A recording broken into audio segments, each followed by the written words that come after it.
Hey there, folks. Welcome to our run of The Veil by Fraser Simmons.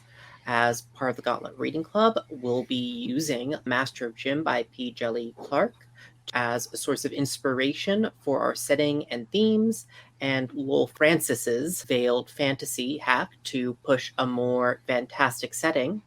I wanted to open with a quick round of introductions before getting into things. I'm Stephen, he, him. I'm the facilitator for the club right now and am GMing this run of The Veil. And if we could go, let's go by character keeper this time. If people want to introduce themselves and who they are playing. So hi, I'm Lyra. I use she, her, or they, them pronouns, and I'm playing Sadir, who uses they, them pronouns. And Sadir is a golem in Lowell's playbooks. That's the summoned playbook. And I'm a golem who doesn't know that they're a golem. I know that I'm created, and I know that I woke up in a crate in a customs impound lot in Cairo. And I don't know all that much more than that. And I'm trying to find my way in the city. I've discovered that I'm a talented forger and artist and have been taken under the wing of some people in the 40 Leopards. Hi, I'm Ben. I use he, him pronouns, and I'm playing Asim, the assassin known as Slayer. He is a tool of an angel that he knows as Teacher, and has some unfortunate connections to Sadir and less unfortunate to the others. Hi, everyone. My name is Jose, and I use he and him pronouns, and I'm playing Rafik, who also uses he and him pronouns. And Rafik is a bit of a scavenger, likes to find magical items, and enjoys, more than enjoys, is committed to incorporating them into his body. And in that way, somehow transcending or becoming more than human. And he works in an apothecary as an apothecary's assistant, and he is running the playbook Artificer, which is about these incorporations, let's put it that way. Hi, my name is Donna. My pronouns are he, him, and I'm going to be playing Kamal, also he, him, who is the heretic, the last member of an ancient and secretive magical organization, which was destroyed roundabout after the Djinn's return to this world. And I guess is hunted by just about every faction has appeared so far in our character creation. Everyone's connection with Kamal seems to be related in some way to an assassination attempt. So yeah, I guess we'll see how long I survive. And to sum it up, this game is hosted through the Gauntlet. The Gauntlet is an online gaming community, mostly focusing on role-playing games of the indie and OSR varieties.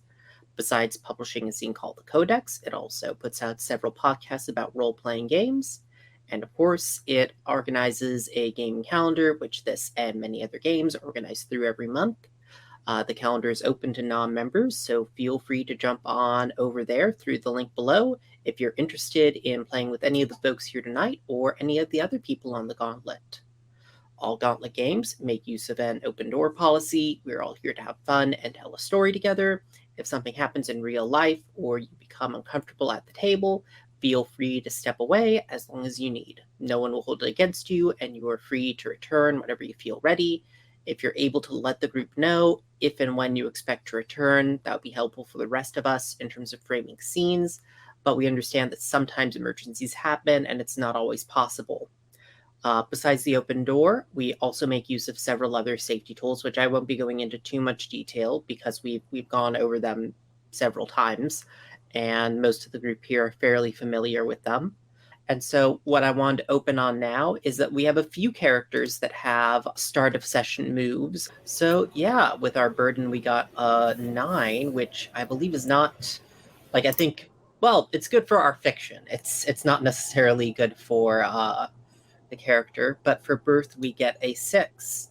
So, oh, okay, on a miss, you ask the question and I will answer it. Do you have that list there? I do. Was I created in the image of someone? You weren't created in the image of someone per se, but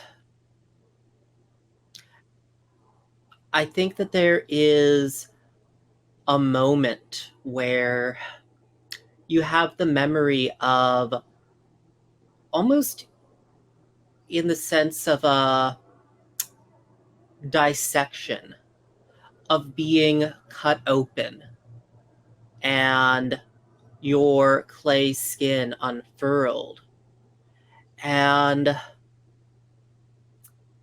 hands carefully going over the interior of your organs, writing lines of verse upon them.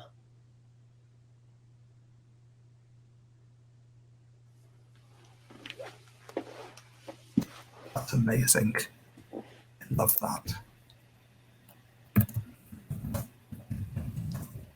And if you want to read us out your kind of move for the assassin to remind us what it is. So I start with 0 burden. At the beginning of each session, I roll plus burden. On a 6-, I'm not given a new assignment, and I get an additional burden. On a 7 to 9, I am given a contract. I get to decide the difficulty. On a 10+, I'm given a contract with a complication. So I think I'll take a difficulty 1 assignment for the baby assassin. Cool. I'm wondering, when teacher makes an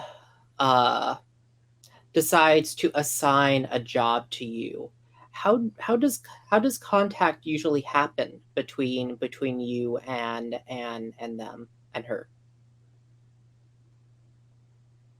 I imagine when he wakes up or when he gets home to his small apartment, there is a feather sticking through the door, so it falls when the door opens, and that's how he knows to go to teacher's lair. And he goes. They have tea, and the job is explained, and then he goes. Okay, cool. And out of curiosity, out of curiosity, Rafiq, what strange artifacts does teacher decorate her lair with? Oh, I think you're asking Asim, right? Not Rafiq. No, I'm asking Rafiq because I just want to get other people's fictional input. Oh, okay, great. Okay. I thought it was just a name thing. I might as well ask Rafiq about what weird magical artifacts are in here, because I mean, if somebody's going to steal them. You're trying to tempt my character, I see.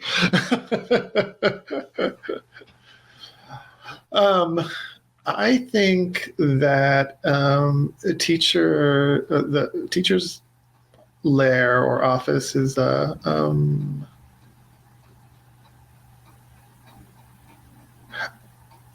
there are shelves with a variety of little kind of clockwork mechanisms of various sorts, and some are in motion and some are not. They, when you first look at them, they don't seem to have any apparent purpose. They seem to just be kind of running on their own, but not actually doing anything. But they all have a sense of vitality to them, like something is happening, but we just can't perceive what they're doing or understand their purpose. Cool. And Sadir, how do we know that teacher has been taking an interest in your existence since coming to the city? So I think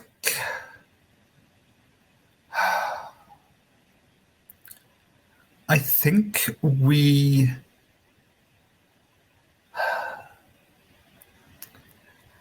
I think it's something that we as the audience would mostly know, because we see on teacher's desk a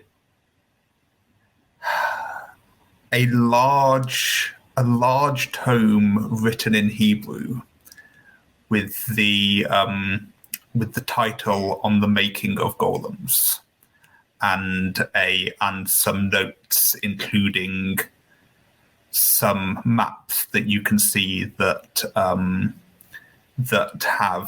have drawn in fine coloured pen lines places where I've been going.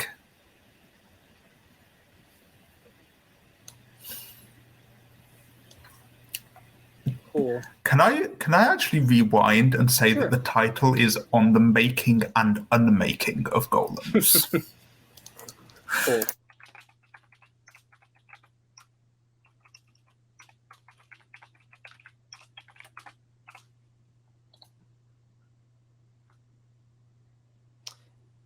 And Kamal, what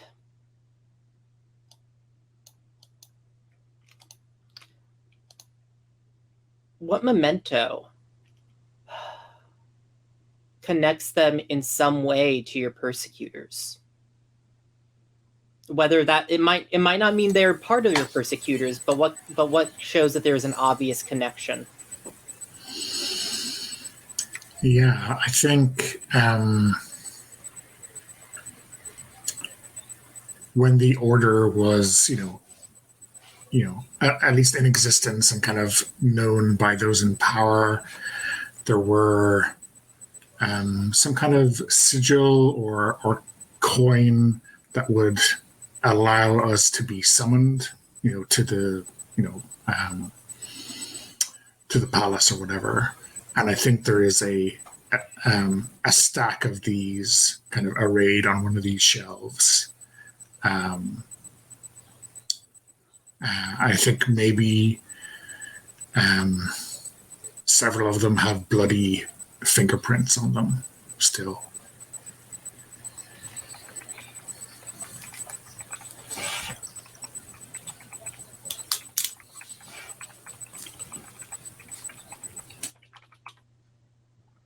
Cool. And finally, coming back to Slayer, I'm curious. Teacher is an angel, and we know that in this world that's comes with a particular look, that they are she is an ethereal being in a kind of clockwork construct body. What is the particular kind of noteworthy element that sets teacher that makes teacher recognizable as teacher?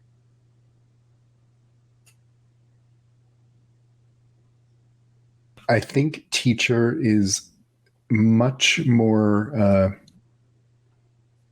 very gracefully constructed, very long and thin, and although there is a lot of metal, I imagine there's quite a bit of porcelain in her body's construction too. And I think she only has 2 arms, at least that she lets people see. Maybe the other 2 are folded up somewhere, but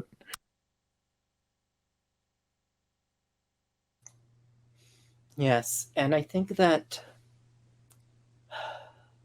even if she's long and thin, I feel like she's might even be for this layer, she might even be a little bit too big for it. There's always a little feeling that she is kind of curled up upon herself as you enter. And she looks down upon you, Slayer, and says, "Ah, you are here, Slayer. Yes, teacher. Satisfactory.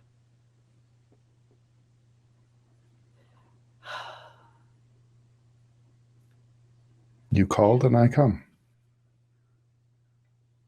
As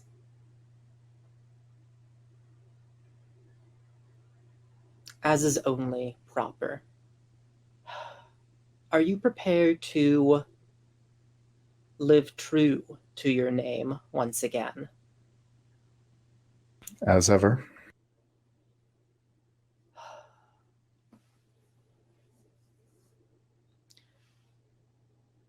Good.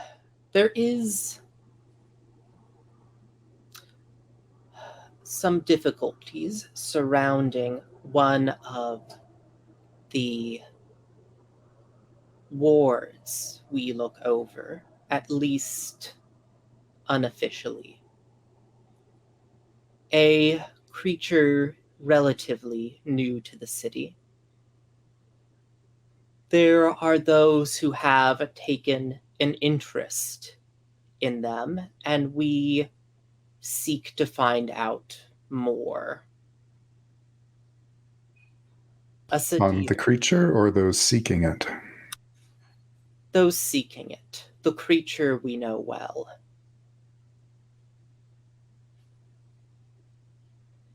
It is a Sadir.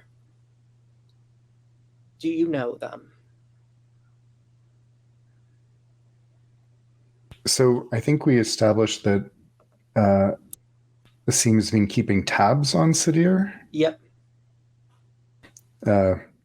He will simply nod and say, "I recall."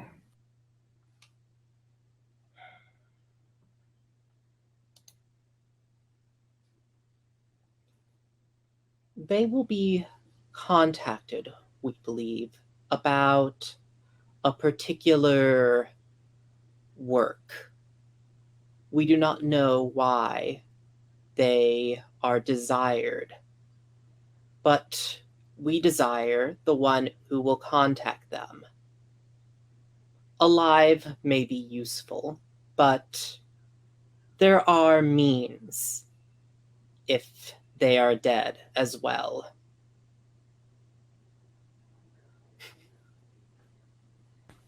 I will endeavor to keep them intact.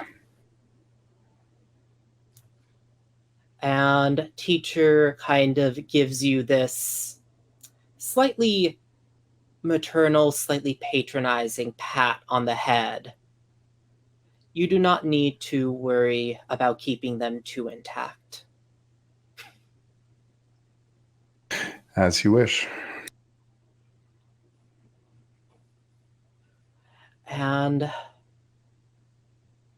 unless you sort of have something anymore you want to get, I think that actually they will say, to rewind, they will say that they know the name of the person you are after.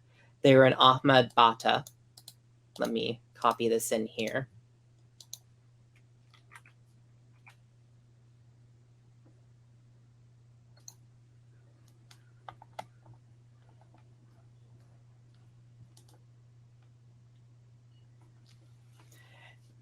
And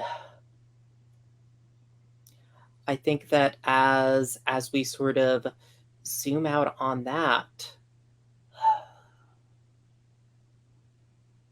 I want to wait a moment on seeing what happens with that. So I wanted to shift over for a moment to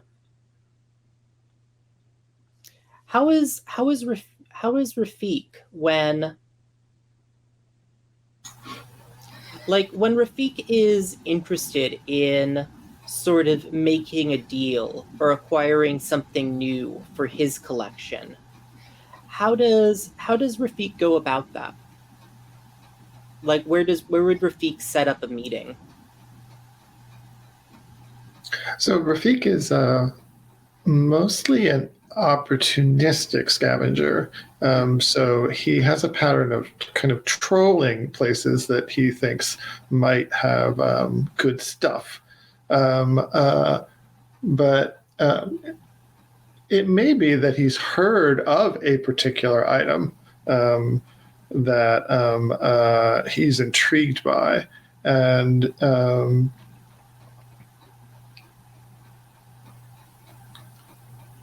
if that's the case, then I imagine him touching base with contacts in the streets about the whereabouts of a particular item that he might be interested in. So I can imagine him walking down a muddy street and dodging into a doorway and into a kind of dark and kind of claustrophobic little shop where perhaps there's some very pungent smells of like animal carcasses being tanned in the back. And there's a small kind of shriveled man there. And Rafik comes up to him and says, "Oh, I need a name." I mean, as a thought, is your contact Ahmed Bata? Sure. Yeah. Ahmed. Well met today. Yes. Well met, Rafik. I hadn't expected to be seeing you today. Are you sporting some new, and he looks down at one of your arms. Yes, this one here is new. I think it's quite beautiful, as he points out some of the ink on his arm. But he doesn't say more about any properties it might have, because he's a little bit cagey about his transhumanism. So I don't think Ahmed may suspect, but he doesn't. But Rafik doesn't offer it. Says, but it is quite beautiful, isn't it? Oh, well, I suppose I never understood the interest in making oneself into some sort of work of art, street mural.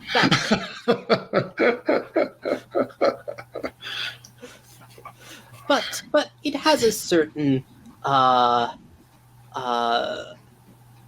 beauty to it, I suppose. Yes.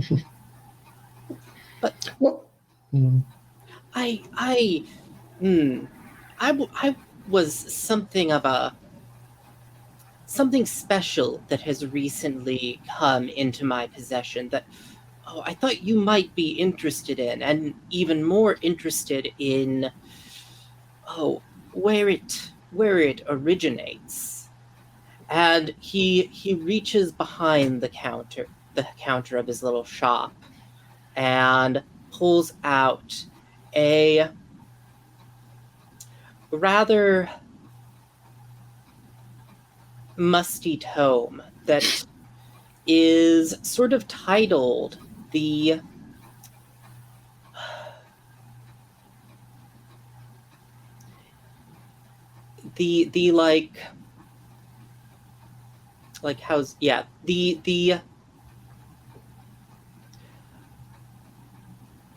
organs of Djinn and their relation to mystical manifestation.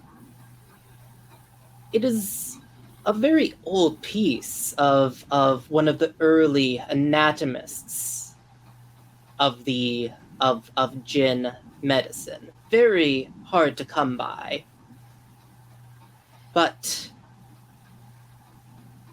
I have certain illegitimate sources that they flow through that have, well, I should warn you, met with certain accidents. You don't want to know the details. And he gives a little wave. So Rafik leans forward on his elbows to examine the book. He is intrigued because he does have an interest in Djinn physiology and organs, and so he's quite intrigued by the tome. And so he raises his eyes to look at it, knowing that it might be a little bit dangerous. But so, how could I convince you to part with this tome, my friend?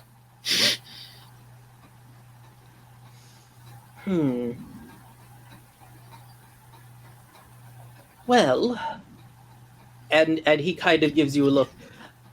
Money is always the preferred means, but I suppose if you were really looking to barter, it is simply a matter of finding something you have that might be worth to a man such as myself.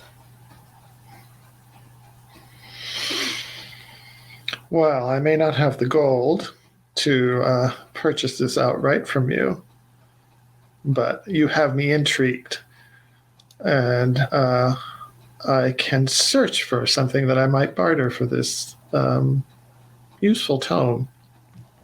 You know me well.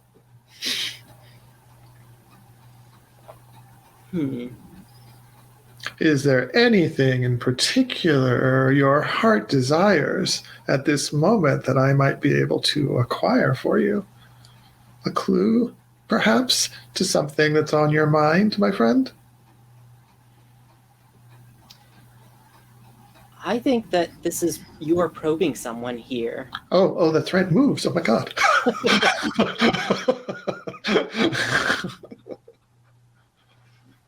All right. Just look at the probe move. Yeah, if you want to reach out to this book, you could use things speak on it as well, I suppose, as Kamal points out. Oh, right. Yeah.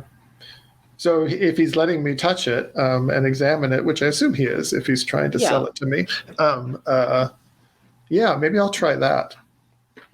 Cool. So just read us off for things speak, so to remind us what it is. And sure. 1 second. Just find it.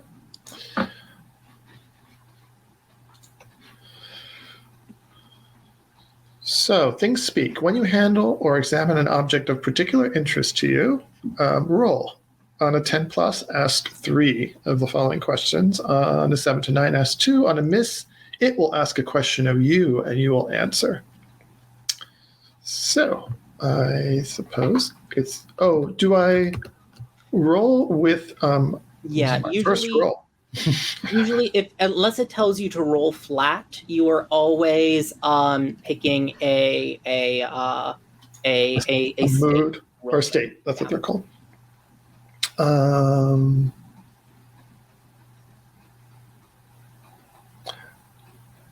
Well, what is the closest one to curiosity and excitement? Maybe joy might be. Yeah, or power. Yeah, mm-hmm. Joy or power. It certainly feels like Rafik seems to be in a pretty pleasant mood. I'm in a good mood. Nothing bad has happened just yet. All right. I'll try joy. And my first roll.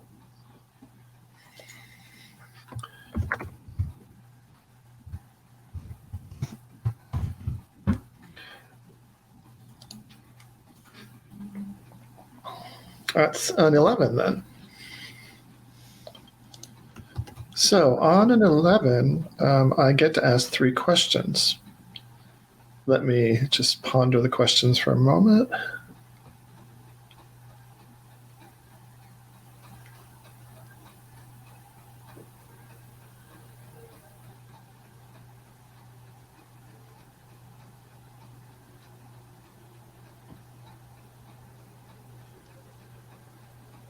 Shall I ask them one at a time?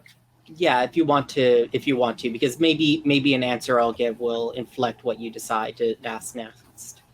Mm-hmm.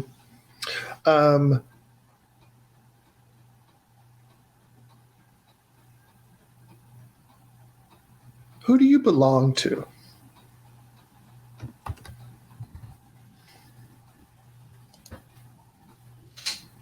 Really?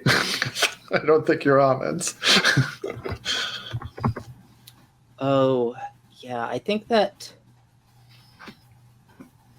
as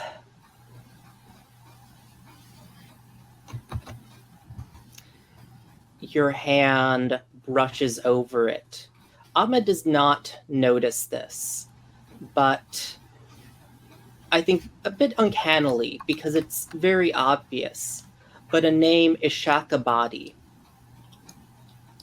burns bright red on the cover as your hand brushes over it.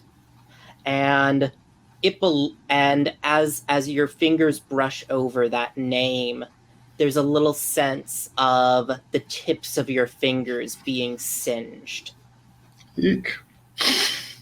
It doesn't like you touching it. Mm-hmm.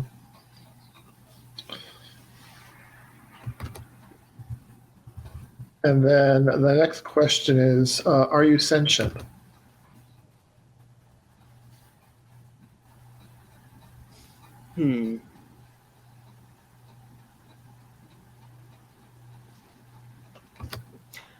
I think that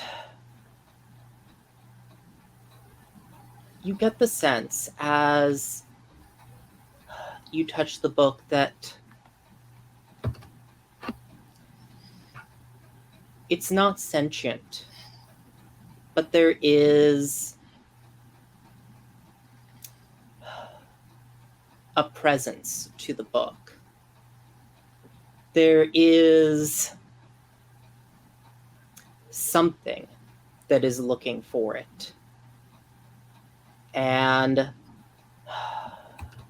there is a kind of awareness you feel as you caress it, honestly, without this presence's permission.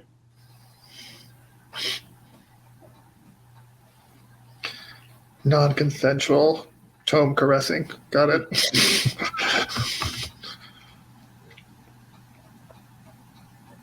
And then the last question. What words have been said recently near you?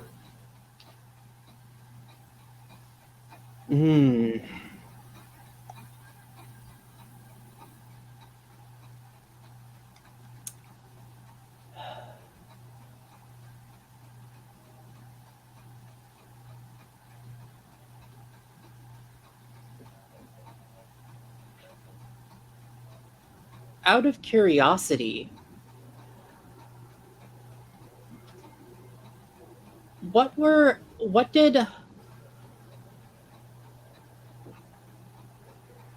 Asim say to Ahmad's procurer? Because this is the book that is mentioned in your trouble, Asim.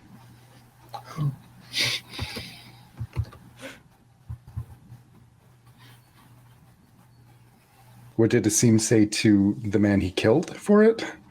Or the man that Ahmed bought this from, because everyone who has touched this book has met a poor end.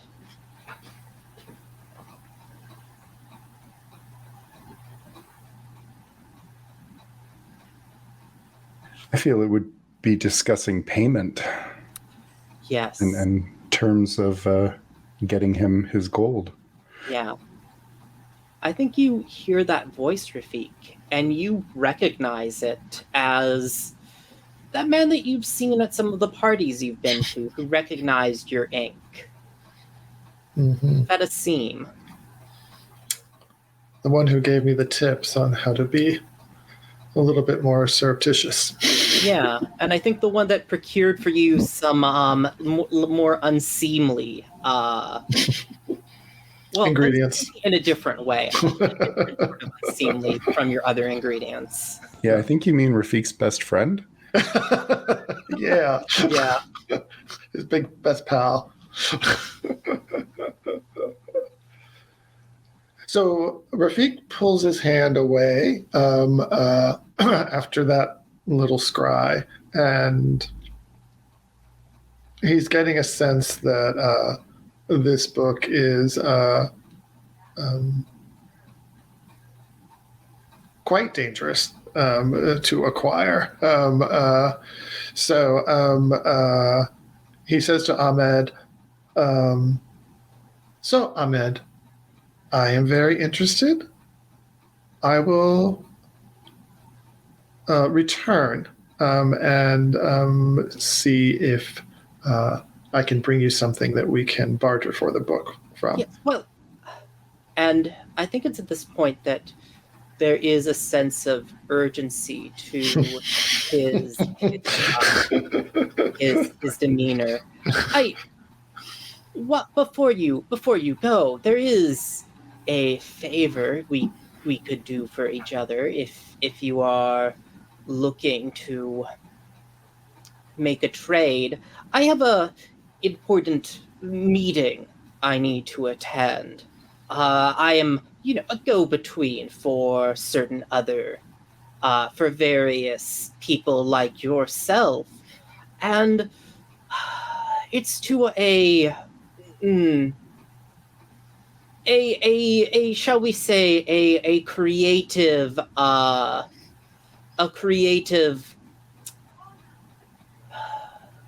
someone who is very creative with official documents. I understand. And how can I help you with this meeting? Oh, I simply require, Mr. Bashara, that you accompany me. It is simply a matter of making certain that none of their existing patrons have think to knife me or something along those lines. You'd like to contract me as a bodyguard? Well, and he looks at, because I'm looking at your photo, those very muscled arms. I assume that those are not for nothing, sir. And if I were to accompany you in this role, what's in it for me again? You would be able to. You would become the proud owner of this book. That and only that.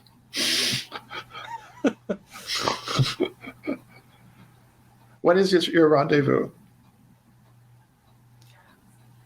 Oh, it shall be later today if you have the time, sir.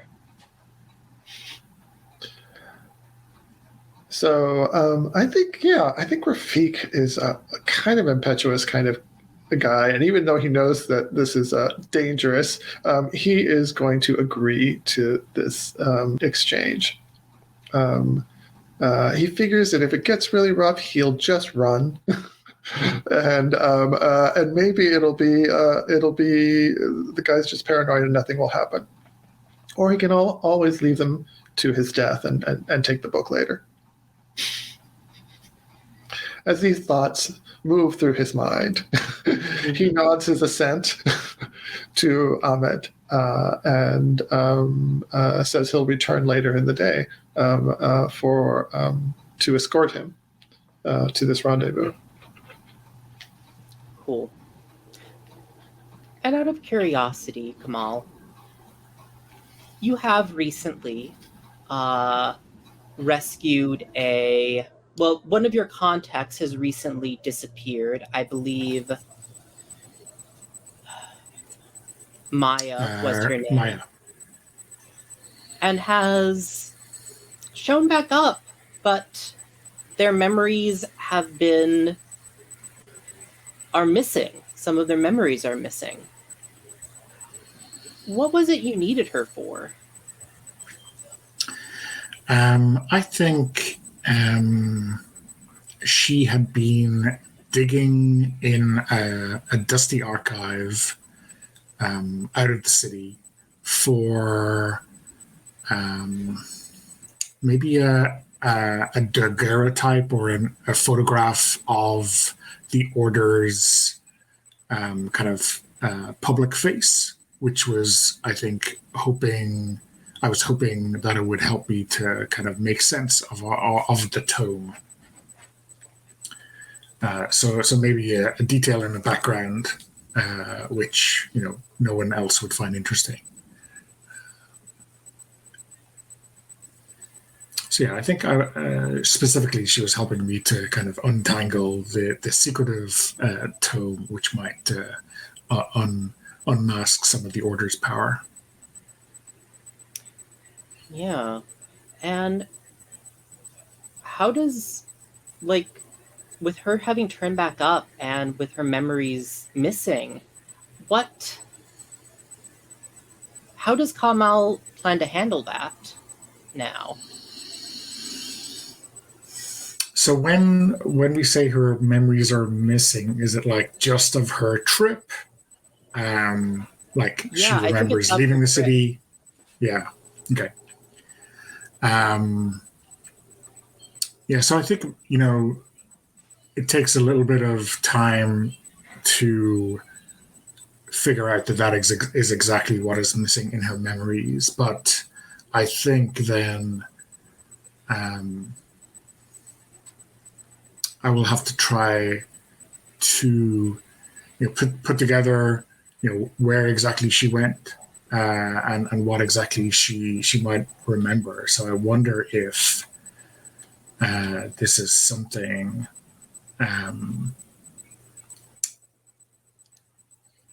you're trying to read the world, maybe? Yeah, I think like maybe she has some things in her bag that might explain exactly where she had gotten to. I don't know how further I could go with kind of magic or by kind of learning something else. But yeah, read the world seems like it's the... Yeah. Do you think Kamal would, in his analysis, do you think he would be doing this with like purely a kind of like logical mind, or with like magic of some sort? I think initially, at least, it'll be kind of logical.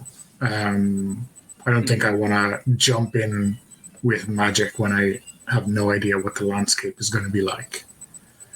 And also, my magic has got, I picked one of the drawbacks is a distinctive mark. So I think if people in the know kind of sniff out my magic, they kind of know that it's from the Order. So that is a little bit dangerous. So yeah, regular detective work first, I think.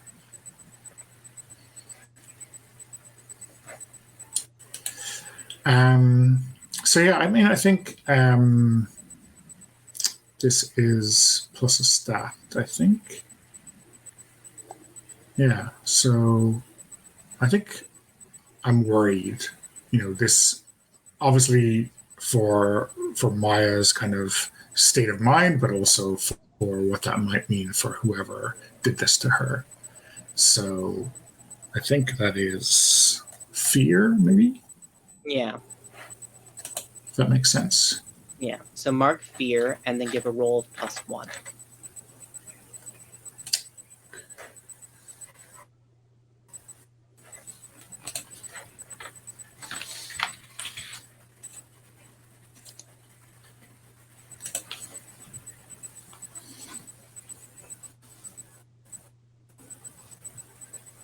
That is 9.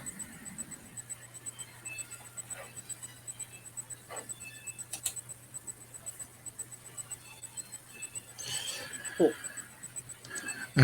So on a 9 for read the world, on any roll the so on a 10 plus, the MC will give you a good detail. On a 7 to 9, the MC will give you an impression.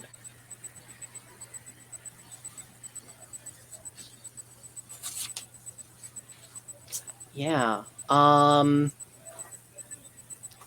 think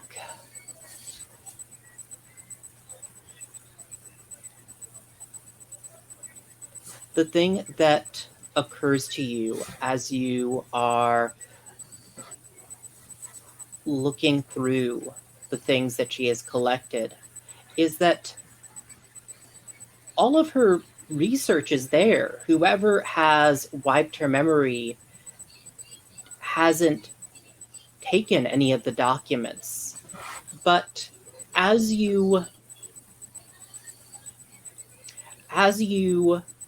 piece through the various daguerreotypes, newspaper clippings, and things like that that she has gathered, they're all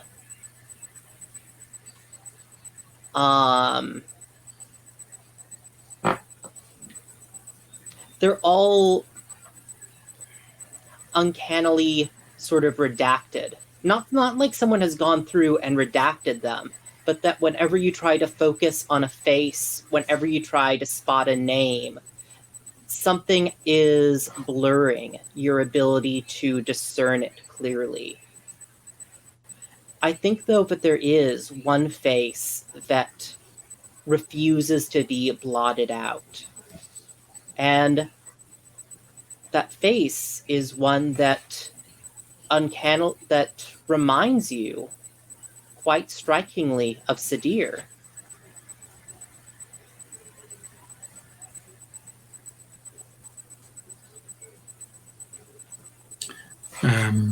So is that is that Sadir, or is that someone who resembles like an earlier model or an earlier life kind of resembling? I think that you get an impression, so you don't get that answer directly. Okay. But yeah, I want to...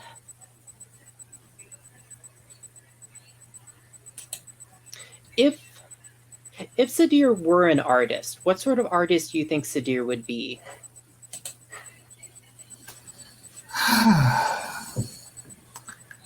As in style or medium? Medium style, yeah. I think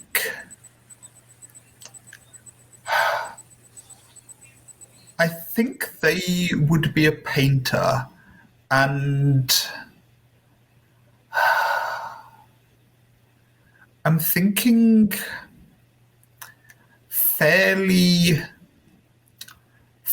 abstract. Like it's not that it's not detailed, it's that the details in Sadir's work aren't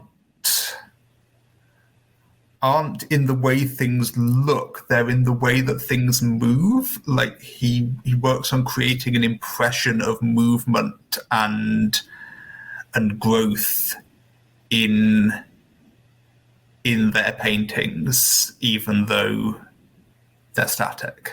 Yeah, and I think that given the moment, it is probably still too early for this to have caught on as a style. That I think that there is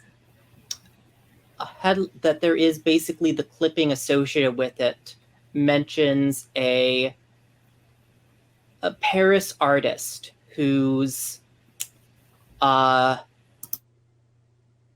Paris artist's nouveau style fails to make waves is the clipping associated with the picture.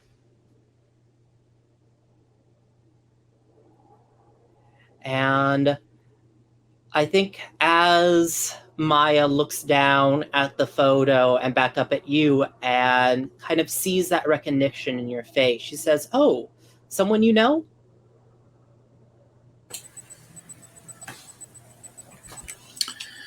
And I think Kamal is silent for a moment, but kind of gives a non-committal grunt, which probably means yes, but like I don't want to talk about it.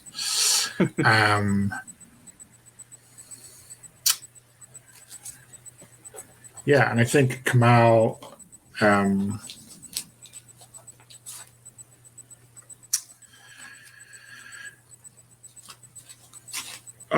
ushers Maya out of the cafe or the meeting place that they were in, and maybe hands over the payment for the freelance research that she had done, and promises her that I'll try to figure out who did this to you, and Well, if it's possible, I'm not sure. we can. I'm not sure what exactly it is you're talking about, Kamal, but I'm just sorry that apparently that I wasn't able to find anything you were looking for. It's all, well, honestly, all the research was a bit of a blur to me. You know how these things can be. Well, maybe we'll leave sleeping dogs lie then.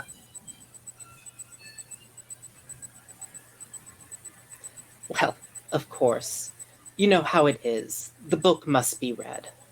And there's a kind of a pause where she says, "Now, why did I say that? Well, have a good day, Kamal." And to you, thank you very much. And I think that we'll focus in on Sadir, who will probably be receiving, we'll see how many visitors Sadir receives. What does your workshop look like? Because we've talked about that you are a forger for the 40 Leopards. What does your forgery workshop look like? I think it's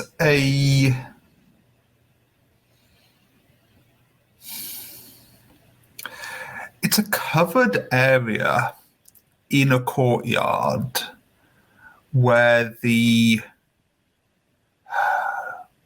one of the kind of the 40 Leopards compounds that have where they lay low in kind of one of the less salubrious parts of the city, and it's got fabric walls that can be rolled up to let the maximum amount of light in. It's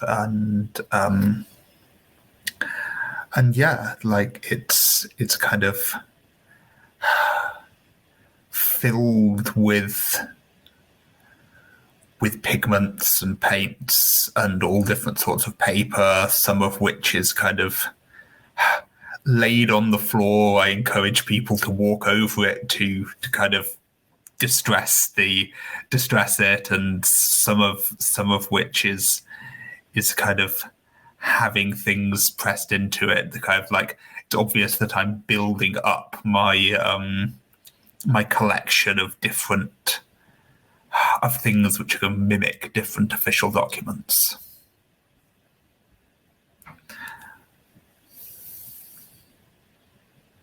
Cool. And out of curiosity, how has what bit of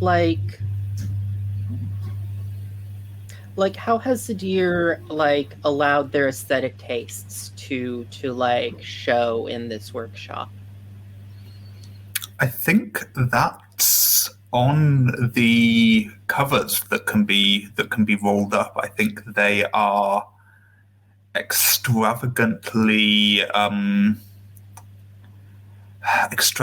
painted in very bright colors, and I think if you stand back and let your eyes unfocus slightly, you can see that one kind of evokes the movement of people gathering fish in at a dock. One evokes the movement of kind of carts going down a busy street, and another is the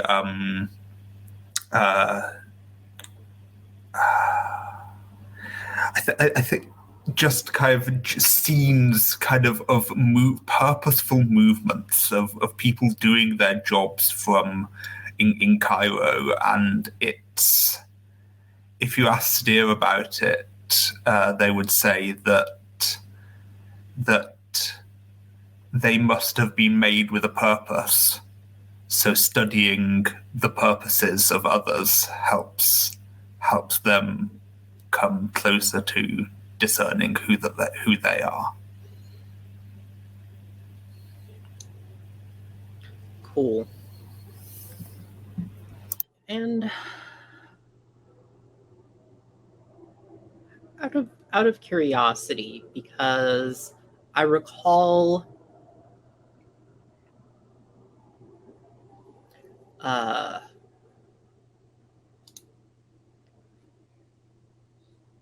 I'm just reminding myself here. I recall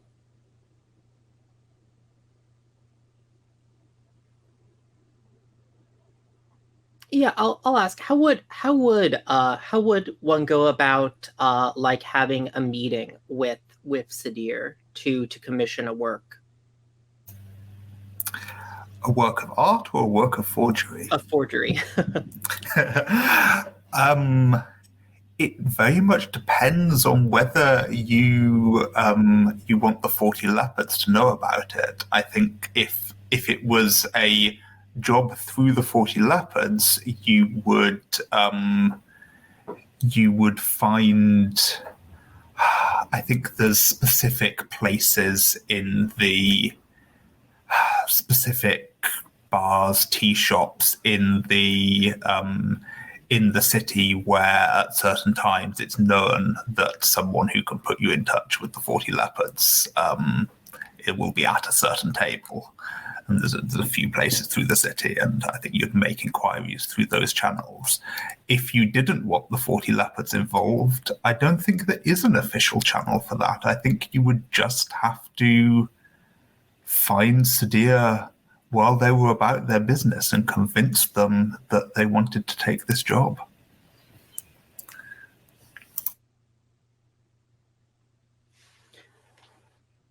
Yes. And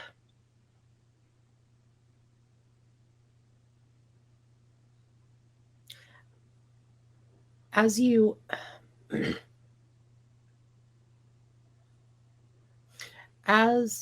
are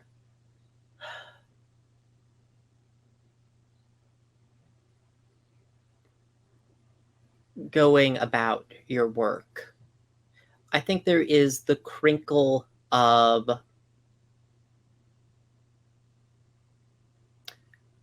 feet upon paper, because as you said, you had left a lot of this around. And I think who you see when you look up is an old man who you recognize as Ahmad. He has probably commissioned works from you before. He is, as we said, something of a fixer locally. But of course, accompanying today, unusually, is Rafik, who I forget if the two of you have a particular knowledge of each other. But Rafik, at the very least, is eye-catching, as he is covered in tattoos. I think we have met and talked before, because I confided my feelings about the city and its peoples to Rafik, and I think kind of we bonded as newcomers to Cairo, and so I think I look up and say, Ahmed,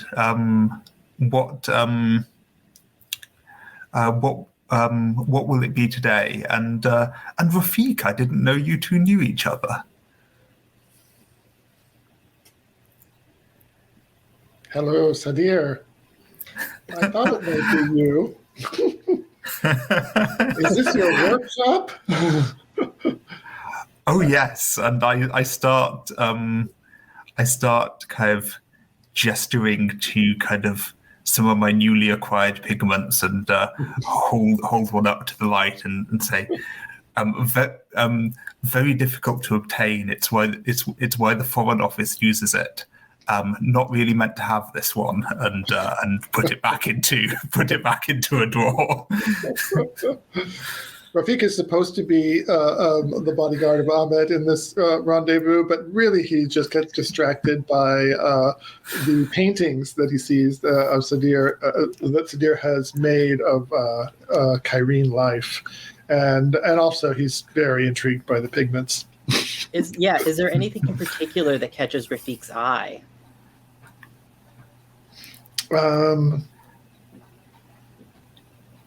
Well, maybe it's that particular pigment that Sadir said they were not supposed to have. So Rafik makes a mental note of where Sadir has stowed it away. And I'm thinking that it's some kind of... did you say what color the pigment was? I think it is... It is a deep green, and I think that perhaps it does have some minor magical properties, and that you'll be able to... It's a way of kind of proving that a document's genuine. I think perhaps this... If you rub your hand over it, when it's on the page, it just glows briefly, and it's a security feature. Security features. My hands on some of this. Yes, and Rafik is not going to full on start scrounging through all of Sadir's stuff out of respect. I was going to ask. He may be tempted, but he's not going to do that.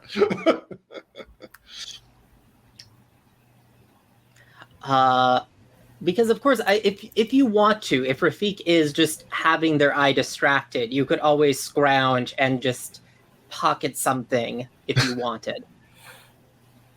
But we'll come to that if you plan on doing that at any point. Okay.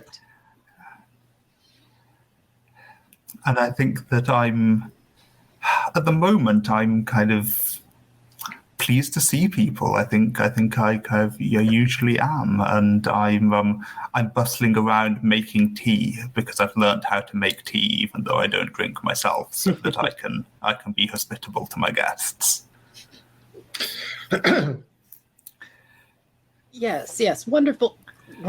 You were always such a warm host, Sadir. Although I notice you don't imbibe yourself. It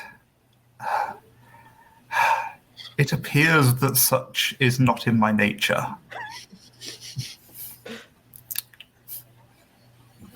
Yes, of course. I understand. Not caffeine is not for everyone. And I just let the misunderstanding slide. Yes, and as he sips at the tea, I did come about procuring a rather... It's something of an odd commission, Sadir, because, well, the one who has approached me isn't so much interested in you for your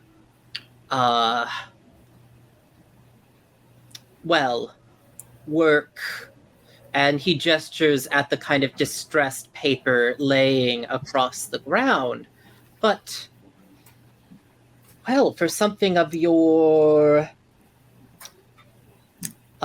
personal pursuits. These scrawlings you like to make. I confess I don't understand art myself. And I look up surprised because I don't think anyone's ever commissioned me for my artwork before, and And I think you see a slight smile, like I'm pleased in a kind of understated sort of way. And then I say, do go on. What is the commission? Oh, well, you know what these...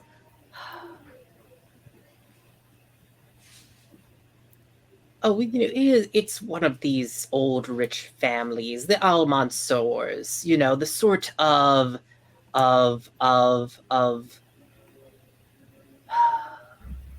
wealth that has plenty of money but no taste. And then he stops himself, but except of course for your art. And I think the slight smile disappears, and I just nod implacably. But they have... You see, it is a rather a difficult matter. You see, there is a certain need of a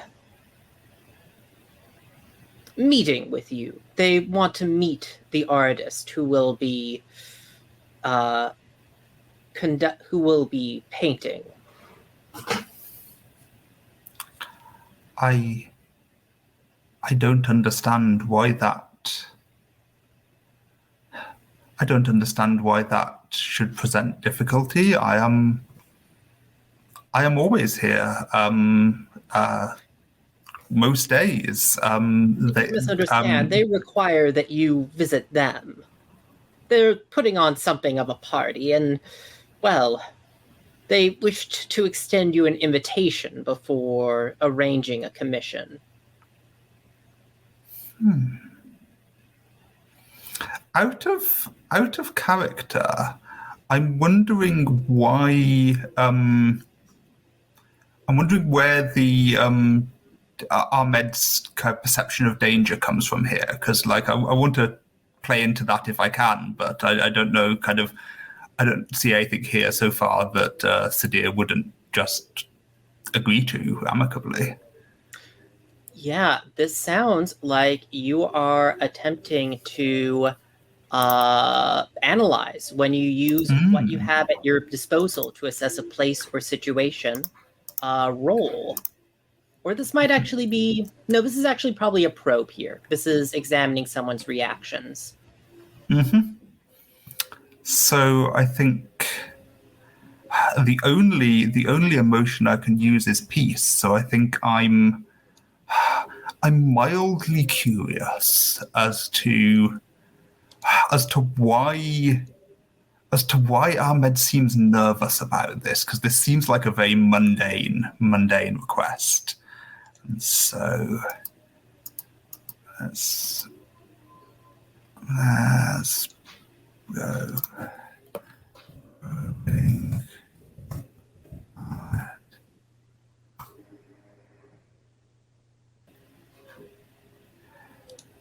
So that is a 10. Yeah, so on a 10, you hold 3. If I can find the moves, I can work out which questions I want to ask. Ooh.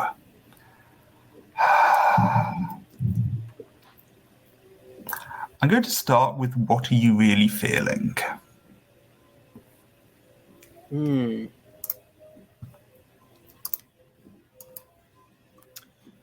Well, I think that what he is really feeling is that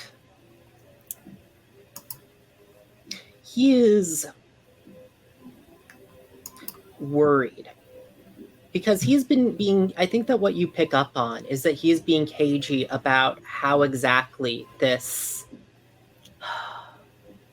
situation was arranged. Because, of course, he is a fixer for black market deals usually. But this time he was approached to do something fairly licit, fairly above board. by one of the most powerful families in the city. So, of course, he is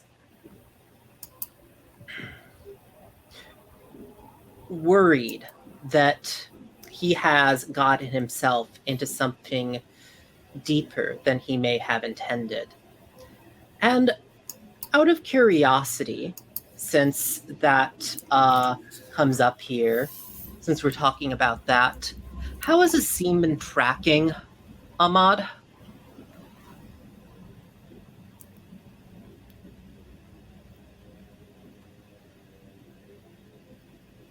Well, if it's not too cliche, I think he's been looking from the rooftops and keeping tabs on the top of the man's head. Mm-hmm.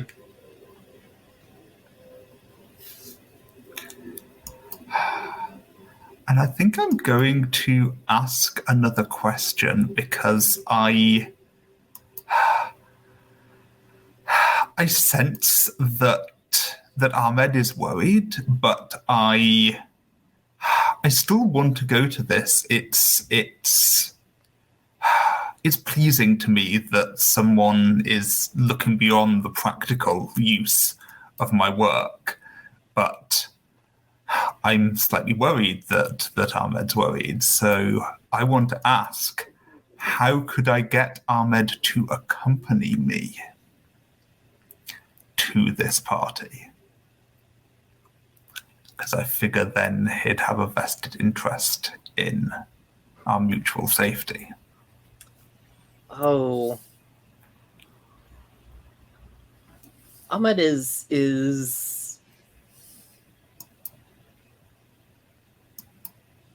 you know, he's smart to a degree, but he's still very stupid when it comes to offers of money being made to him. And you know, if he was offered a bigger cut of like the go-between fee of this commission than he was already being offered, that would certainly be of interest to him.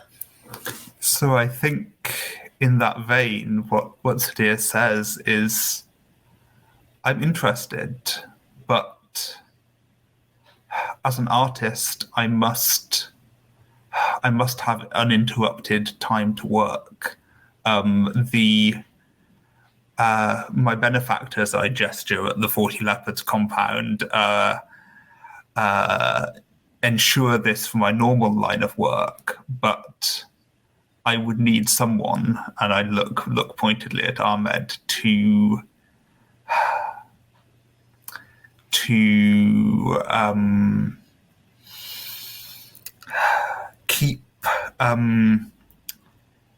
keep my patrons appraised of my progress and ensure that they do not become too involved.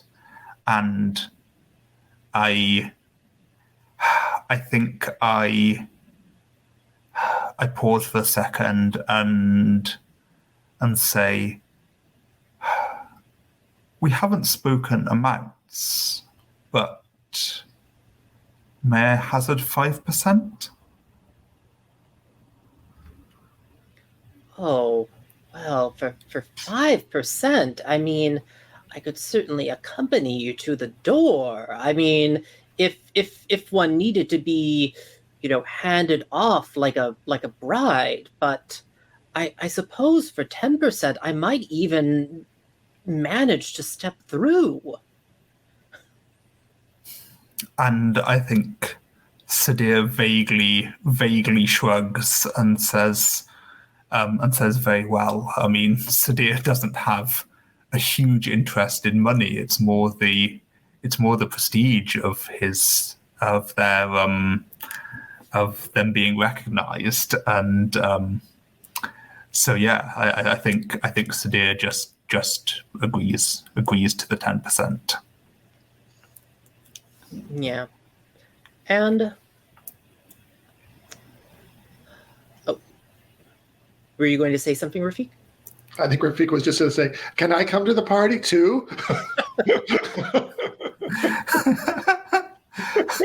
And I think Sadir says, "Oh, but of course," and kind of having no kind of notion of whether a +1 or I guess in this case a +2 would be acceptable. I think I just kind of blithely go, "Yes, of course, would love to have you."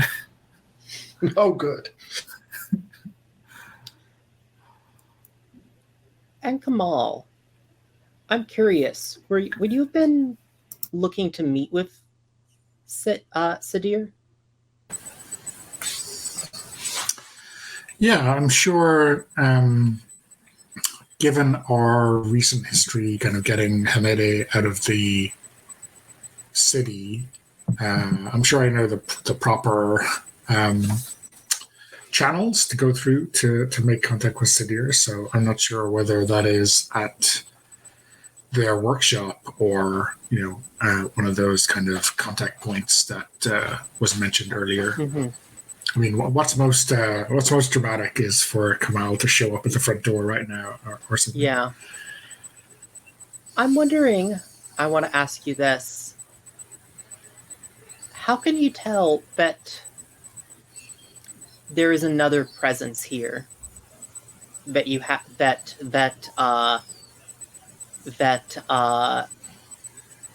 is of a, like a mystical nature? I mean, I think on the west side of the compound, there's a bird song that does not belong in this neighborhood, and maybe belongs somewhere in the wilderness, where you would normally find burning bushes and the like. Mm-hmm. And I think it's at that moment inside that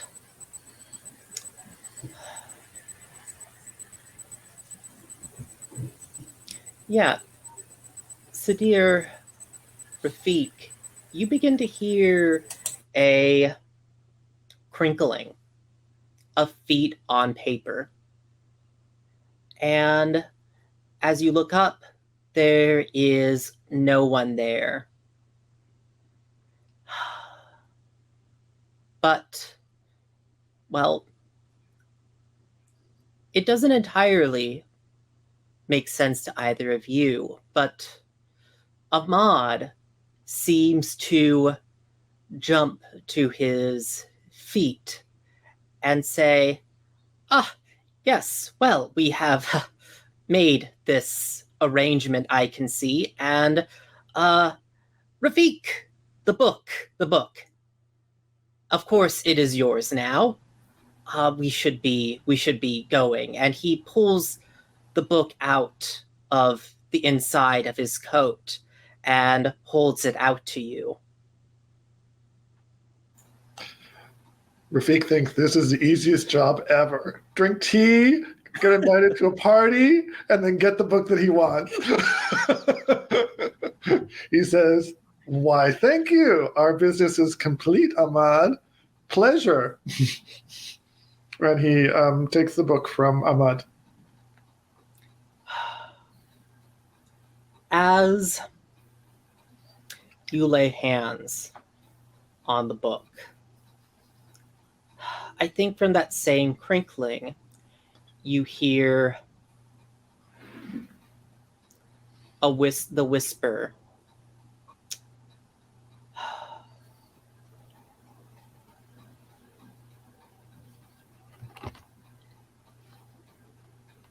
Thiefs of the learned one.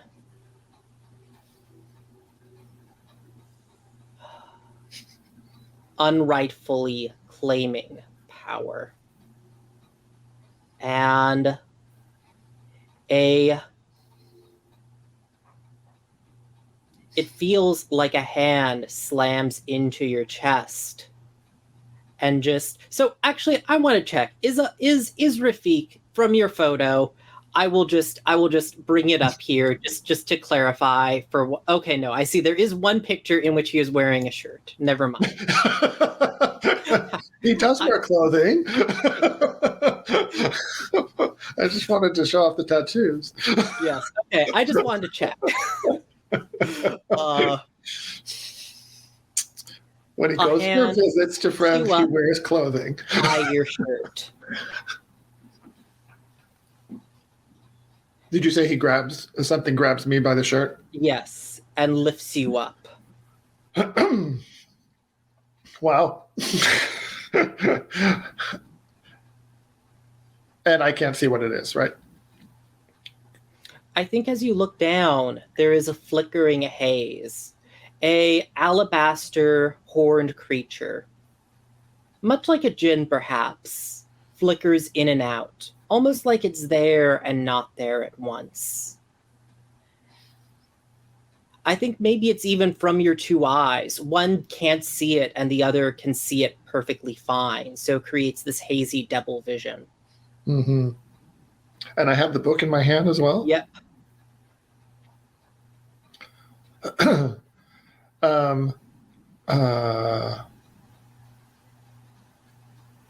Rafik starts talking. He's like, oh, clearly there's been some misunderstanding here.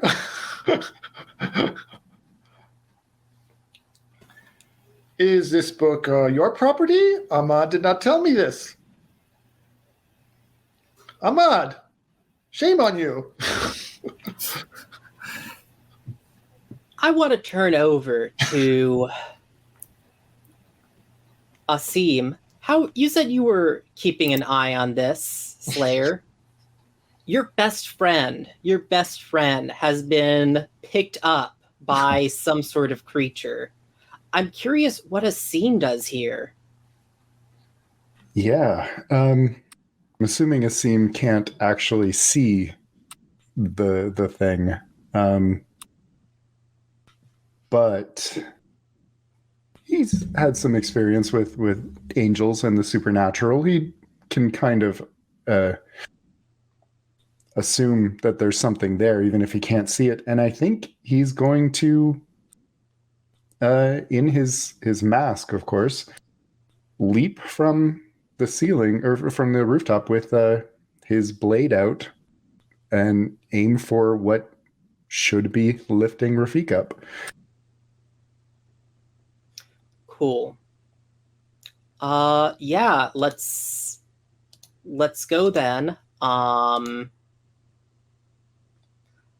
I think that this is, it may not be, let's see here.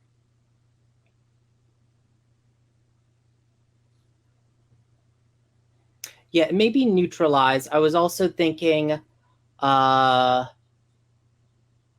divert.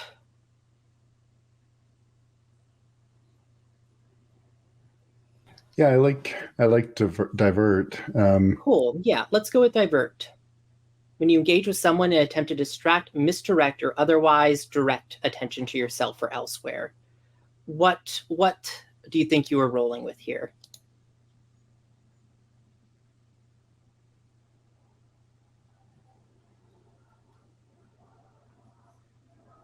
I'd almost say fear, because this is he's not usually doing something to protect someone else, but he's not afraid. Your best friend. Exactly. So yeah, I think fear. Mm-hmm. Cool. So let's mark that and give me a roll of +0. See how this go. Oh. Well, Yeah. Good news. You get its attention. Hooray. I think that as you leap onto it, Rafik, you feel it let go and drop to the ground. But Asim, as you like lay onto it, trying to find a place to stab in with your blade, you feel it grab you a hold of you and like just by the neck and just kind of, I know you, another of the little thieves. You will have your time. And it gives you a fling into the cover, into the drapes of this workshop. And I think it like almost even tears through one or two of them, and you are just like covered in, like you are just entangled in these drapes as you're flung through them. Go ahead and mark one harm for me here.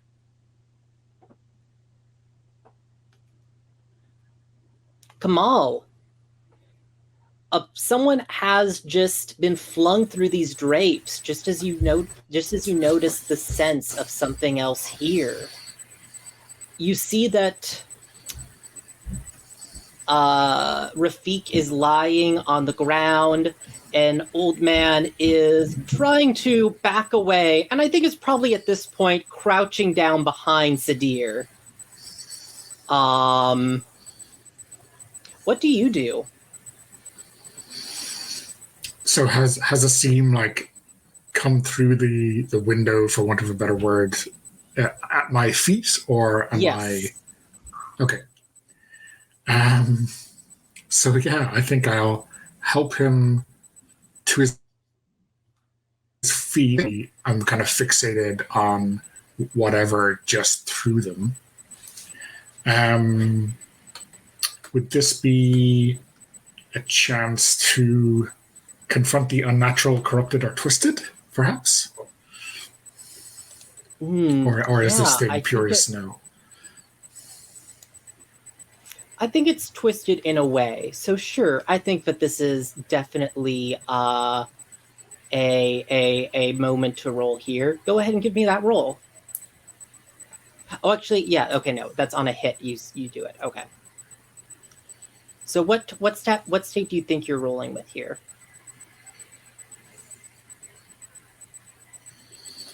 Okay. Yeah,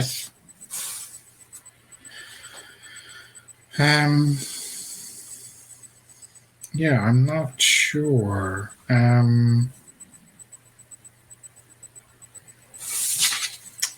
I mean, I think maybe it could be powerful. I guess, things are coming together in front of me and I'm in the right place at the right time. So maybe it's a little bit of fate making me feel kind of righteous in the right time at the right place, at least. Cool. So yeah, mark power, and remember you get to unmark that check you have in fear because they're opposed.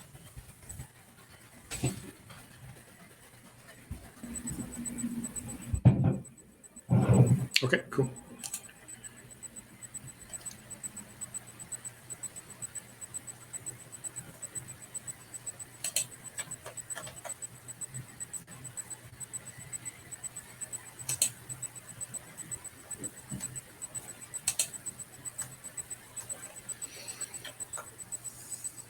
Roll with me is taking its time. I'm not sure if anyone is seeing the result.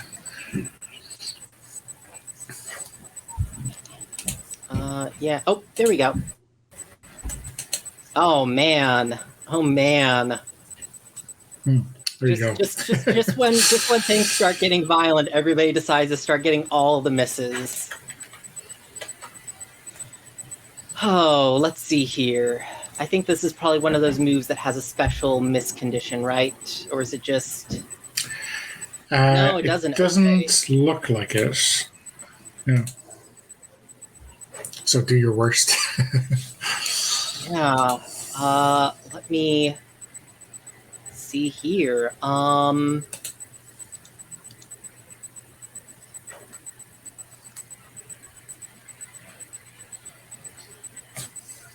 Yeah, I think...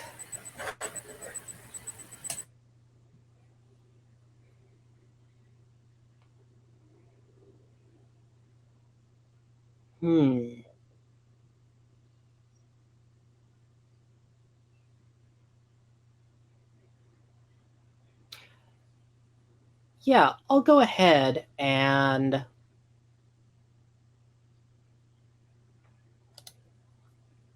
ask this.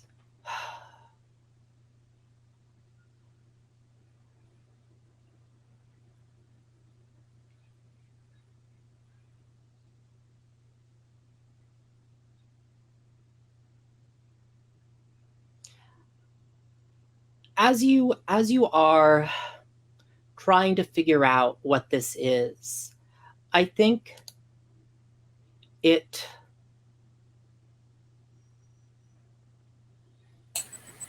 Sorry, Stephen, you're breaking up for me. Can you say that again? Sorry, I was just pausing, sorry.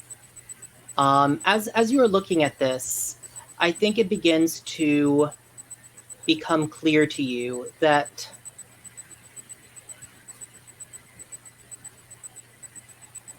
the thing you're seeing is a Kareen of some sort. And they are a kind of Djinn that, or something related to Djinn, that are specifically bound to people and sometimes bloodlines. Their exact nature is always a little bit hazy, but man, I want to ask.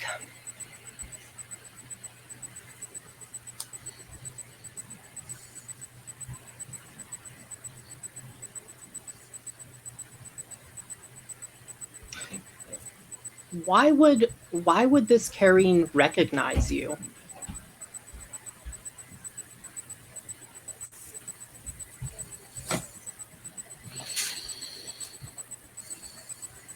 Or your order?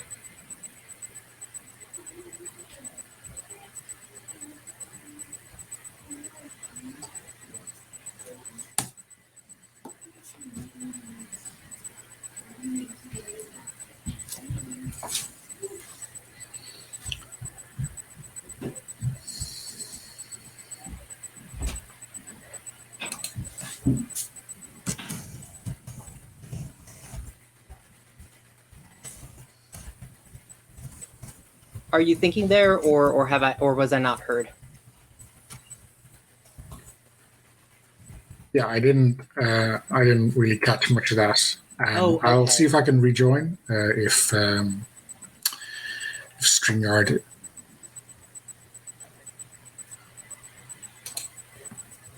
Cool. Okay.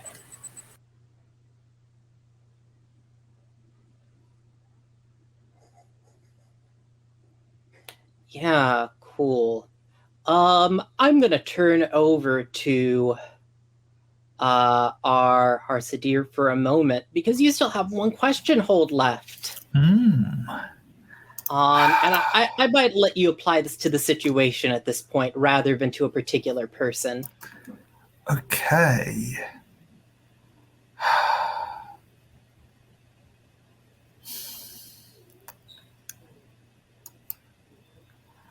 I think I'm going to kind of apply what do you intend to do to the situation as a whole. Like, what's the outcome? What's this Djinn trying to achieve here, with a particular emphasis on how I can get them to go away and stop throwing things through my stop throwing people through my paintings. I mean, I think you hear its whispering voice that. So there are two things it wants to do. It wants to, first off, get the book. It also wants to punish anyone that's stolen the book, which apparently includes both Ahmad and Rafiq, and maybe Asim. It has a long list. Okay, there. We were just wrapping up Sadir's last question. But Kamal, I don't know if can you hear me? Can you hear me any better now? Yeah, I can hear you fine now. Thanks. Cool. So the question. Previously I made out very, very little of the question, or indeed the preceding description of the Djinn. So, yeah, what you recognize is that this creature may be a Kyrene, that they are a being like Djinn. They're often grouped together, but they are more associated with a particular person and sometimes bloodline. Like, their exact nature is not entirely known, but the question I wanted to ask of you is why might this Kyrene recognize you or your order?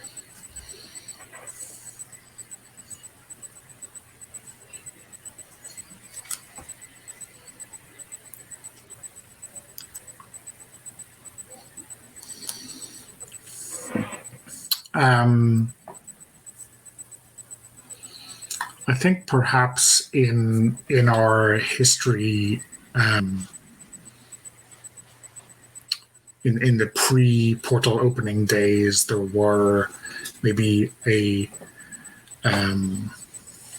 had been one of these whom the order had banished from the earth, and so there's maybe a connection of some entity there. Oh yes, I think if an update to Sadir's question now. You hear the voice echo as it looks at Kamal. You took him away from me. You broke us apart. And it now has a new priority here, which is to hurt the representative of the one that hurt it. And as you hear its crinkling steps across the paper to Kamal, what do you do, Sadir? So I am looking very closely at the movement of this paper and trying to get a sense of where exactly this creature is so that I can reach out and attempt to, with my kind of large, strong arm, lift it bodily off the ground. And I don't know what move that would be. Possibly neutralize in taking control of the situation. I want to kind of stop this creature hurting my friends, my business associates, and my aunt. Yeah. Go ahead and give me a roll with, peace, because of course that is what you're rolling with. But yeah, when you attempt to neutralize a threat, let's see what happens here with neutralize. Okay.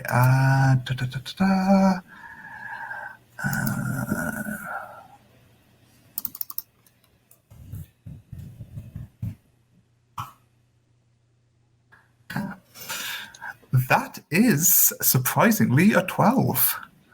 Yeah, you generate 3 hold and take no harm in the doing. So what is Sadir doing here? I wish to take away an advantage, but that needs 2 hold to be spent. I think I lift this creature up, reach to my side with my other arm, grab a bottle of ink, and dump it over this creature. Great. So now that it can be seen from where the ink has stuck to it.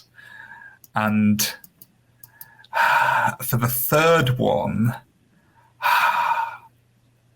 I think I want to force a change of location and because I think my primary goal is to get it away, and you get to choose that because I only have one hole to spend.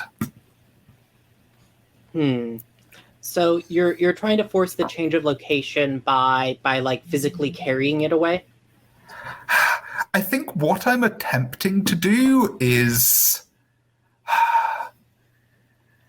I think there's spaces in this compound that the 40 leopards can use to kind of temporarily hold people they don't want getting away. Kind of like, it's nothing so formal as a prison, but maybe a cellar that's lockable. And I think I'm attempting to carry this curry into there, but I'm aware that I only have one hold, so whether it will get there, I can't say. Oh yeah, I think that definitely you can hold it for some time there. And I think as you fling it in, I think that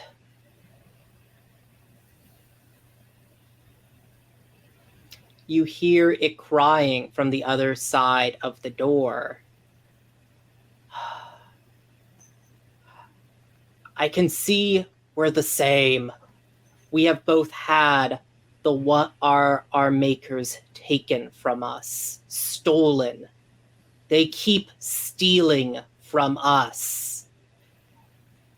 And I think that actually reaches through to you a little bit, because you have that move judgment. Mm-hmm.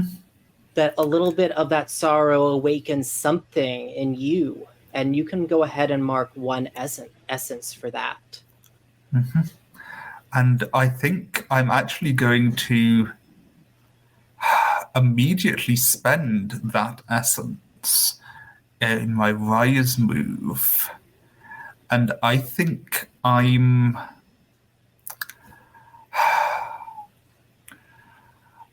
it does awaken sorrow in me, and I think I'm assigning a value to sad, and I don't think I really know what to do with feeling sad. Like, I feel quite kind of out of control, so I don't think that's a particularly high value. I think that's a 0 on sad.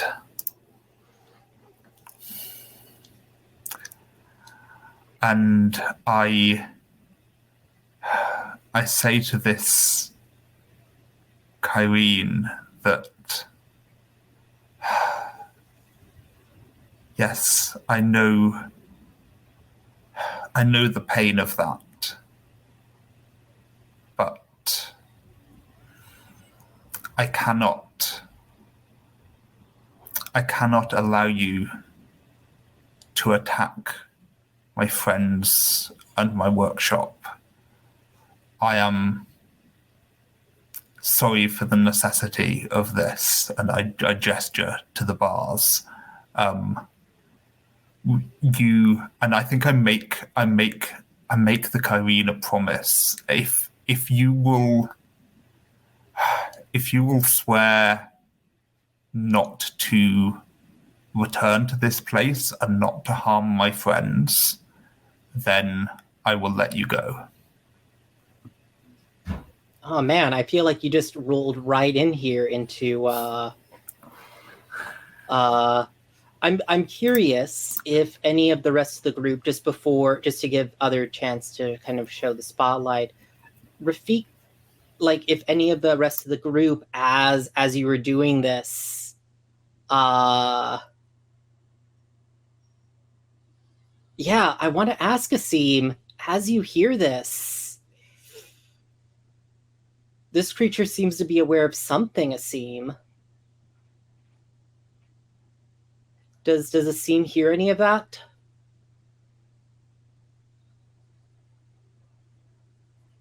I think so, yeah. And I think he recognizes that he's perhaps the outlier here for friendship.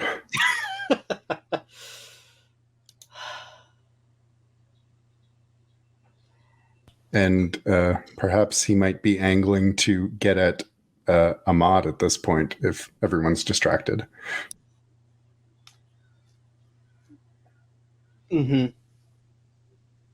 Cool. And we'll figure that out in just a moment. But I want to get a roll here. Give me a roll to sway.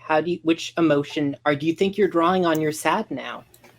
I think I am drawing on my side. I don't think I would have made that offer if I wasn't moved by, because by all kind of practical measures, it's a very silly offer to make. So I think that is my sadness, and that is a 9. Cool. And we'll.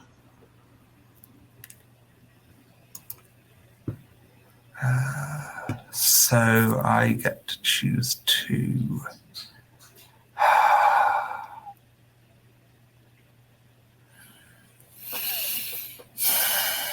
And I'll come back to that in a moment, because I did want to shift over now to a scene that. How are you going after Ahmad?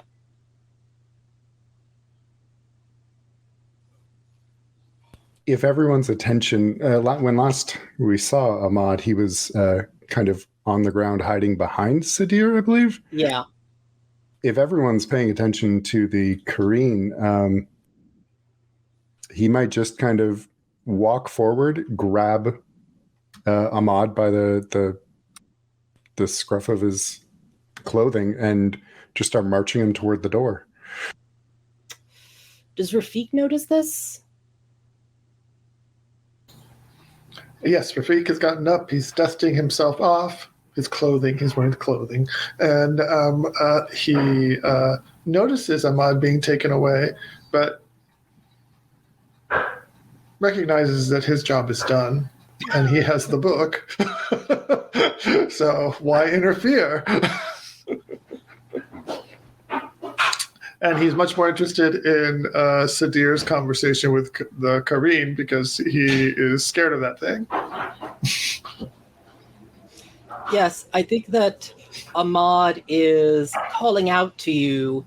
Well, no, you see, I am certain that I can offer you something, Sir Mask. I am certain that there may be some deal that we could come to. I have very many highly legitimate paintings that I have come across in my trades, and some very many highly veracitousness texts. Asim will just say, the deal is you keep quiet and you live. Yes, I see. I will take steps to remain quiet and cease speaking. I can assure you that there will not a word will pass through my lips for as long as you desire. This is acceptable. and Asim will just keep marching him. And he'll lower his hood a little and kind of dip his head down so it's not just a masked man walking through the area. But yeah, going back to what is happening with the Kareen, have you decided, Sadir, what you are going with? I think the first one, I think I... Ooh, yes. I think I am... I will owe them a future debt. And in order to secure that debt, I think there may be some mystical significance to this that Sadir knows about. I think I take I take my right hand, and I break off the equivalent, the kind of clay equivalent of my smallest fingernail, and I say, trying to be as clear as possible, I will say, if you promise never to visit this place again, and never to harm the people assembled here, and I gesture to myself, to Rafik, and to Kamal, not necessarily quite noticing that Asim and Ahmed have left at this point. I will be in your debt to and some form of words that says it's kind of like to an equivalent degree, to kind of like one favor of an equivalent magnitude, and I kind of hold up this broken off clay fingernail and say, are these terms acceptable to you?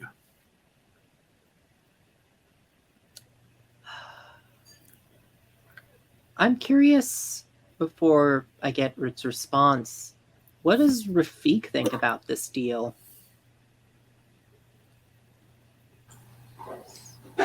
Rafik is behind Sadir. He says, and he whispers, he says, does this mean I can keep the book if he says yes?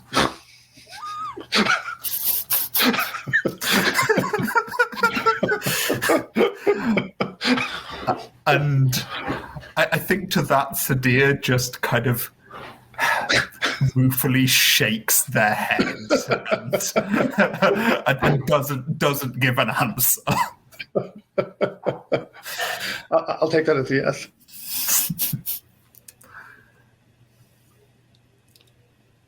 I think it looks at you and ponders what you're saying.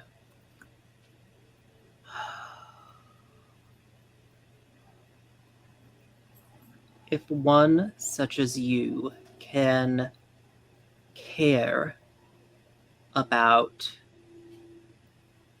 these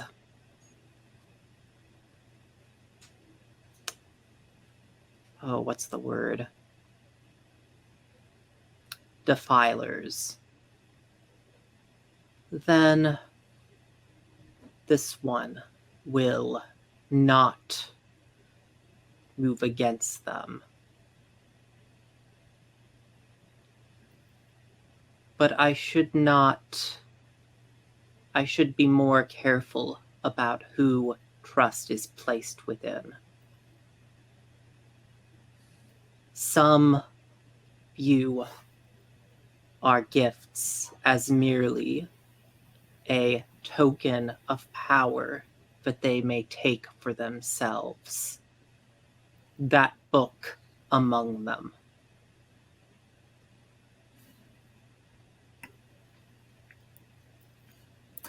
I know nothing of this book, but I do know that you attacked my friends without provocation, and I can see the pain in your eyes, and that is the only reason why you are not remaining in this cell for a very, very long time. Be gone.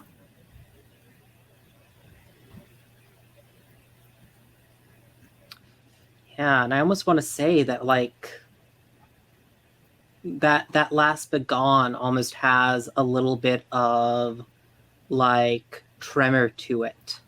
There's like a thrum, and the Kareen kind of is pushed back against the back wall of the cell, and like the ink that you have covered it with just kind of like splashes down against the wall and the floor as it like just sort of crashes through the wall, ephemeral.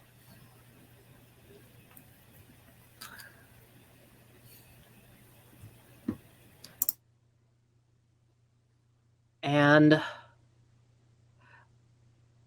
so normally I would have called for a break here, but I think with Dunogon, I think that we'll get like a brief like shot of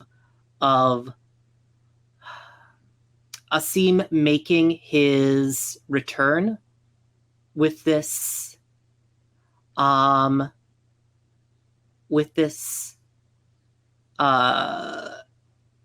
fellow, and then maybe call it for the evening if folks are okay with running like without that second break. Cool. So yeah, as we sort of end things,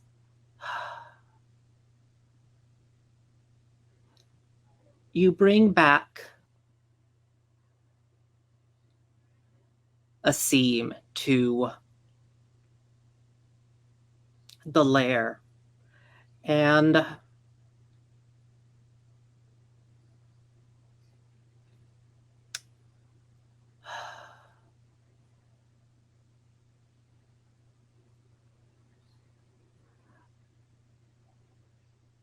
I want to say that teacher is momentarily absent. Does Asim frequently get to visit this place when teacher is gone? I don't think so, no. Is there anything in teacher's like lair that has sort of attracted Asim's curiosity in the past? And Ahmad is kind of, I don't know, I assume you probably have Ahmad blindfolded. Because I assume you don't just want to lead him to this place without... Well, I guess that depends whether Asim believes Ahmad's leaving this place. Okay, yeah. How is Ahmad as you're here? I think probably to be on the safe side, he will have blindfolded the man and has been leading him through. He's probably taken his mask off too to get through more or less conspicuously. Oh yes, I think he's blathering at this point that wherever you've taken him feels quite homey, quite cozy. He would like, it's the sort of place that he should like to, rent out for a sort of storefront or something along those lines in the future. If you were in the business of renting and leasing interiors. And I assume you're just tuning him out at this point. Oh yes, entirely. Just I think he'll be poking around at some of the clockwork mechanisms, but then he'll spot the book about golems and probably pay some special attention to that. Give me a roll to read the world.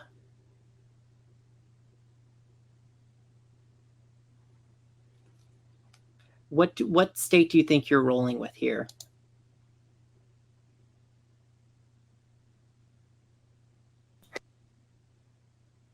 Curiosity would be, I think, the closest, but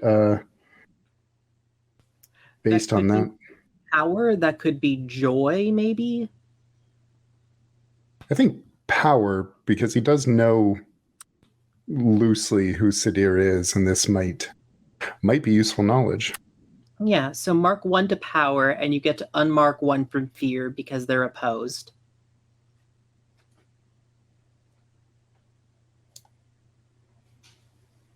And give me a roll of +2.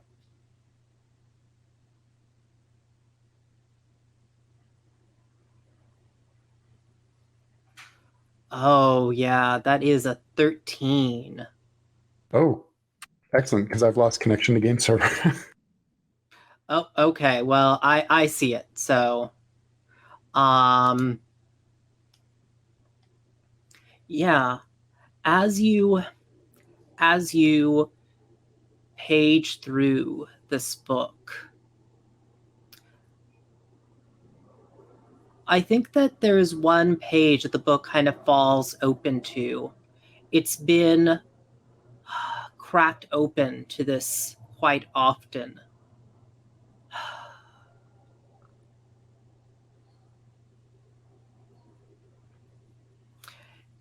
It refers to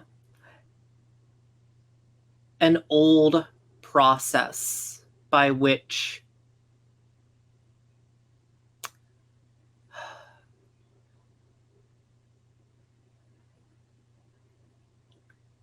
text of Kabbalic mysticism could be disguised by their inscription upon an artificial being. And the process, though, there are notes. The process by which one actually opens such a book is unclear. And there is the last note you read at the bottom. There is a question, there is a must the creature be destroyed to be read? And it's at that point that the book slams shut Teacher's hand upon the cover, and she is standing over you, crouched, almost encircling you in her wings.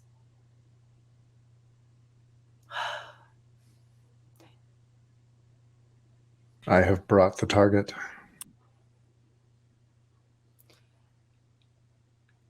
I can see. It's You will important hear to too, no remember. doubt. It's important to remember, Slayer, your name. You are a tool for killing. You are not a tool for knowing. Some things, when knowledge falls into the hands of those it is not meant for, it can be very dangerous. You should understand that the things I do not tell you are for your own good. Of course, teacher. And he'll kind of bow his head, try to look as chagrined as he can. Yeah. And I think that is where we... And I think she says, and now we will get to the core of finding out what information this one knows. And she picks up one of the clockwork devices, and I think that is when we fade to black and the session comes to a close. So thanks anyone who is watching. Thanks everyone here for playing. I had a lot of fun this evening. I